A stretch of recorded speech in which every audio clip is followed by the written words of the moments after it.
This Saturday, we've got what might just be the biggest bantamweight fight in UFC history. Merab versus Umar Nurmagomedov. Fans are kind of split on this one, and for good reasons why. Merab has been on an absolute tear with his 11-fight win streak. The guy looks unbeatable right now. But standing in front of him is Umar Nurmagomedov, who's undefeated at 18-0.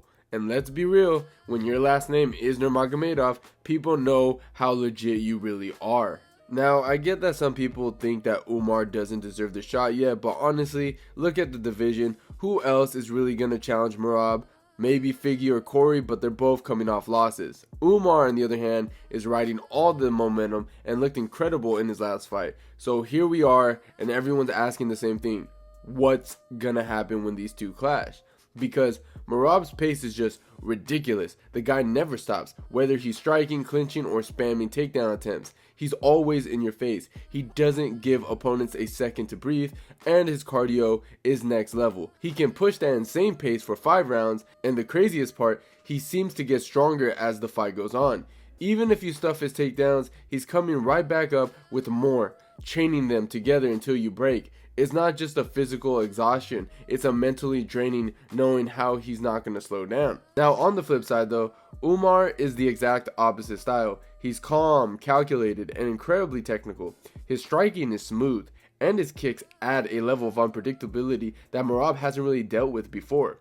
Umar's fight IQ is off the charts, and his timing in both striking and grappling just make him dangerous. The wrestling exchanges are going to be wild because while Merab thrives on volume and relentless pressure, Umar has great defensive grappling and slick scrambles. It's going to be fascinating to see if Merab can wear him down, or if Umar's precision can disturb Merab's rhythm. And that's the interesting thing about this fight. This fight comes down to a battle of pace. Merab thrives in chaos and high pressure situations, while Umar is all about staying composed and fighting his fight. It's a classic clash of styles, and that's what's going to make it so exciting. This is going to be competitive, technical battle, and I can't wait to see how it plays out. And look man, I'm not going to sugarcoat it, I'm going to go with Umar. I think it's his time, and if there's one rule in the sport, it's that you don't bet against a Nurmagomedov. Now, I know what a lot of people are going to say, Umar is going to dominate, and yeah, it's possible, but I honestly think Merab is too good for this to be a one-sided fight. It's going to be competitive, no questions about it, but Umar might still dominate, but it'll be through really close rounds because Merab is that damn good. Because Umar has a solid chance of beating Merab, and it all starts with how he controls the distance and targets the body. We've seen Merab struggle a bit taking body shots before, like when he fought Sean O'Malley, when Sean hurt him during the fight.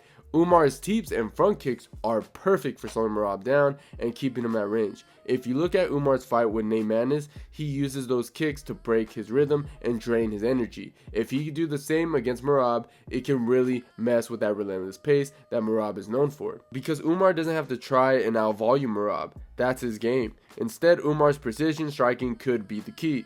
In his fight against Rano Barcelona, Umar was landing clean, perfect time shots that stopped Barcelona from getting into a flow. That same patience and accuracy could be huge against Merab. Every time Merab has charged forward, Umar just needs to pick his spots and make those moments count. Then there's the grappling. Merab's all about relentless takedown attempts, but Umar's no slouch on the ground. In his fight with Maness, Umar showed how good he is in scrambles and how hard he is to hold down. Even if Merab gets him to the mat, Umar has the skills to reverse positions or get back on his feet without taking damage. If he can make the grappling exchanges neutral, Merab's main weapon becomes way less effective.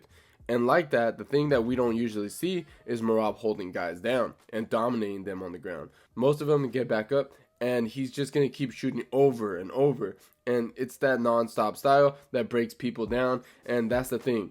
Umar isn't like Peter Yan, where he's a slow starter and has to download the data. Hell, he doesn't even have to worry about getting taken down because he has the grappling advantage in this fight. Umar is super slick in scrambles and way more efficient. He doesn't waste energy, and he's got the skills to reverse positions or even threaten submissions if he gets the chance.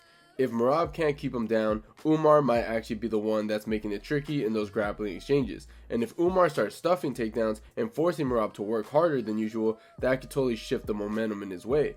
Look, I'm not saying that Umar is going to out-grapple Merab the whole time, but he's got the skills to hang in there or win those key moments. And what really makes this fight interesting is how calm Umar stays under pressure. Merab's style is built to break fighters mentally, but Umar doesn't get rattled. In his fight with Barcelona, he stayed patient and composed, controlled the pace, and never let Barcelona dictate the fight. That same composure is going to be crucial against someone as chaotic as Merab. Ultimately, Umar has the tools to pull this off. If he can control the distance, attack the body, and keep his composure, he has a real shot at slowing Merab down and getting the win. With his striking, grappling, and fight IQ, he's one of the few guys who can handle the storm that Merab brings. And look, man, I'm not going to sugarcoat it. Merab's best way of winning this fight is doing what he does best, and that's completely overwhelming his opponents. You know, with non-stop pressure, crazy pace, and relentless takedowns. He doesn't need to hold Umar down, he just needs to keep working the entire time. That constant grind is what's going to break people.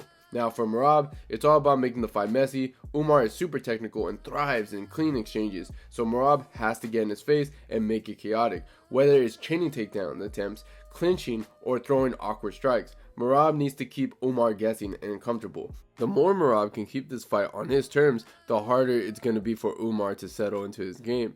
And let's not forget about Merab's cardio. The guy doesn't slow down. If anything, he gets stronger as the fight goes on. If this fight goes into the later rounds, Merab's pace can completely wear Umar down. Umar hasn't fought anyone as relentless as Merab at the end of the day, and that grind could really start to take a toll as the fight drags on. Basically, Merab doesn't need to be flashy or over technical, he just needs to do what he always does, outwork his opponents. If he can keep the pressure on and force Umar into a dogfight, Merab has a great shot at grinding out a win, maybe even wearing Umar down enough for a late finish. In the Peter Yan fight, Merab Dvalishvili showcased his insane pace from start to finish right out of the gate. He was relentless, shooting takedowns, applying consistent pressure, and throwing strikes to keep Yan on defensive. Even though Yan managed to defend many of the takedowns, Merab never let up, chaining attempts together and keeping the fight at his tempo. Merab's striking wasn't the cleanest, but his sure volume and effective leg kicks disturbed Yan's rhythm. Normally, Yan is great at adapting and taking over as the fight progresses, but Merab's relentless cardio and pace didn't allow him to adjust. By the end of the fight, Yan looked frustrated and drained, while Merab still had energy to spare. Merab's performance against Yan was incredible. It proved how his non-stop pressure can overwhelm even the most technical fighter. That said, this kind of fight can go either way. It's not going to be one-sided, and anyone claiming that one fighter will dominate the other is probably underestimating how competitive this matchup will be.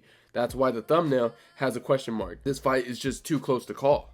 But regardless, I honestly believe that this fight is going to be a standstill. We'll see some grappling exchanges, but just like the main event, most of the action will take place on the feet. And if you're asking me who's the better striker, it's a no-brainer. It has to be Umar. Even when I break it all down, I'm still hesitant about picking Umar, and that's just a testament to how good Merab is. And honestly, this is my main event for this card, and it's such a fascinating matchup, and I can't wait for this one. But with all that being said, that's my opinion, but what do you guys think in the comments down below? And if you enjoyed the video, please leave a like, and don't forget to subscribe to the channel if you haven't already. And like always, guys, I'll see you guys on my next one.